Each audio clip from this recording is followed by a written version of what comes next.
What are some of the other issues where you think Brexit has rebalanced Europe, where countries have gained influence over others in other areas? I think foreign policy strikes me certainly as an issue where there has been a rebalancing. But what are some other examples? Well, I think Brexit has led to a strengthening of the Franco-German leadership in the EU. I mean, they were strong already, but nobody can really challenge them now because the Spaniards and the Italians are too weak in their economies. Italy's politically unstable. Poland can't challenge France and Germany because has antagonistic relations with lots of countries on lots of issues. So France and Germany are in the lead, but within that tandem, I see France becoming really top dog in the next few years, and we do see a more French EU emerging, I believe, partly because Angela Merkel is retiring, and Germany is going to be distracted by it's the election of a new chancellor, which we won't get a new government in place probably till the end of 2021. And Macron has a lot of ideas, a lot of energy, a lot of enthusiasm, and he gets people to sing to his tune. He's got the European Council President Charles Michel is a close ally. Von der Leyen running the Commission is an ally. The Spaniards and the Belgians and others are his allies. The Germans are often his allies, and so we're seeing an EU now that is a bit more French, meaning a bit more protectionist. We see that in some of the issues on vaccines, trying to restrict exports of vaccines. We see trade policy being less economically liberal. The French won't ratify the EU trade agreement with Mercosur in South America. They don't really like trade agreements, rather like Democrats in the US.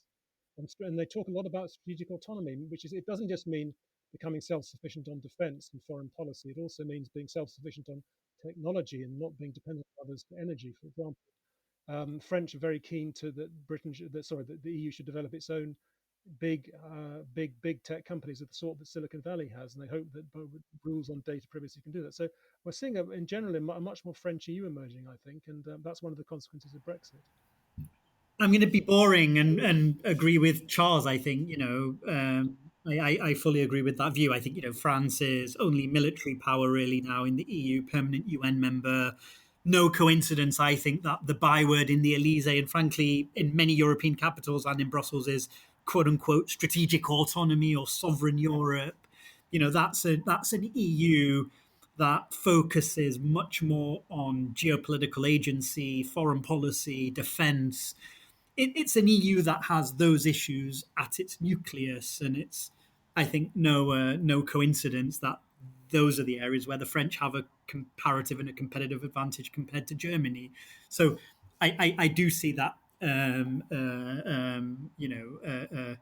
more French-leaning EU emerging. Germany, for its part, has always tried to balance its interests with the US transatlantic alliance via Moscow in Eastern Europe.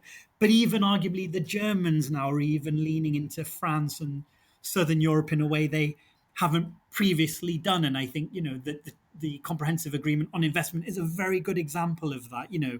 That agreement with China on the heels of Biden coming to power is about the strategic autonomy agenda. It's about the Europeans saying, look, we are going to be geopolitically relevant and not simply be kind of price takers in a world where the rules are set by the US and China, but we have our own agency, our own values, and our own political preferences, and this is what we're going to do about it. So the Recovery Fund is another good example where I think Berlin really moved in a fairly meaningful way in the direction of Macron. So I think, Macron can claim to win where his predecessors failed. I don't think Sarkozy was anywhere as near as successful as kind of moving the needle in Germany. I don't think Hollande was either. Yet some of the shift in Germany may be because of Brexit, maybe because of concerns about at the time Donald Trump and what follows in his aftermath. But I do think you're looking at a European Union where the French are more influential and where French ideas are having more impact and, importantly, more impact in Berlin.